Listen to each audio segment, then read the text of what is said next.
जब भी हम भारत की राष्ट्रीय सुरक्षा, परमाणु नीति या इंटेलिजेंस रिफॉर्म्स की बात करते हैं, तो एक नाम बार बार सामने आता है के सुब्रह्मण्यम।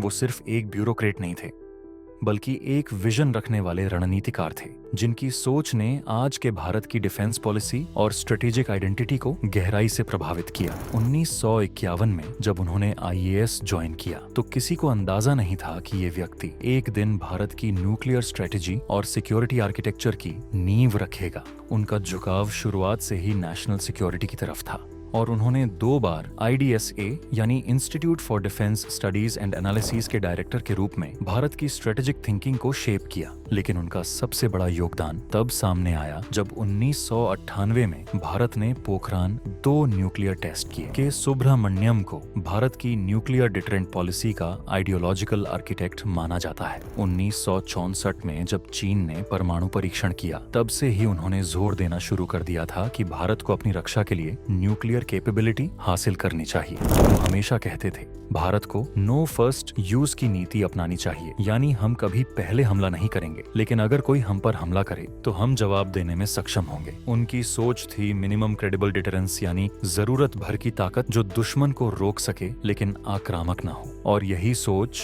भारत की आधिकारिक न्यूक्लियर डॉक्ट्रिन की नींव बनी। उन्हीं की अगुवाई में भारत के पहले नेशनल सिक्योरिटी एडवाइजरी बोर्ड ने 1999 में ड्राफ्ट न्यूक्लियर डॉक्ट्रिन तैयार किया, जिसमें भारत की रणनीतिक नीतियों को अंतर्राष्ट्रीय मंच पर साफ तौर पर परिभाषित किया गया।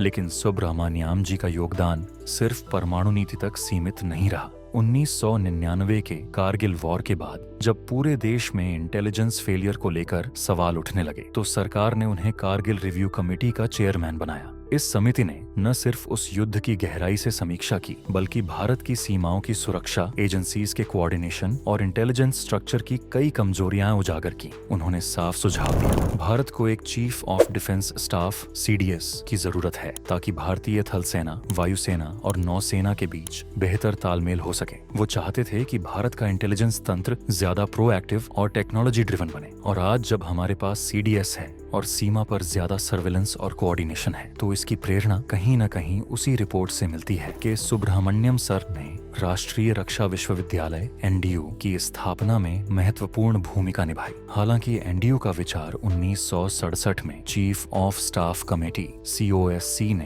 पहली बार प्रस्तावित किया था, लेकिन 1999 के कारगिल युद्ध के बाद ही इसे गंभीरता से लिया गया कि सुब्रह्मण्यम सर की अध्यक्षता वाली कारगिल रिव्यू कमेटी ने राष्ट्रीय सुरक्षा व्यवस्था को मजबूत करने के लिए NDU की स्थापना की सिफारिश। इसी आधार पर 2010 में NDU की स्थापना को सैद्धांतिक मंजूरी मिली। के सुब्रह्मण्यम का सबसे बड़ा संदेश था स्ट्रेटेजिक ऑटोनॉमी। वो हमेशा कहते थे, भारत को अपने डिसीजंस खुद लेने चाहिए, न किसी बड़े पावर के दबाव में और न ही किसी दूसरे देश की रणनीति की नकल करके। अगर भारत को एक ग्लोबल पावर बनना है, तो उसकी सोच इंडिजिनस होनी चाहिए, उसकी नीतियां देशहित में होनी चाहिए और उसकी डिफेंस कैपेबिलिटी आत्मनिर्भर होनी चाहिए। 2011 में जब उनका निधन हुआ, तो भारत ने एक ऐसा नीतिकार खो दिया जो न सिर्फ नीतियां बनाता था, बल्कि दूर तक सोचता था।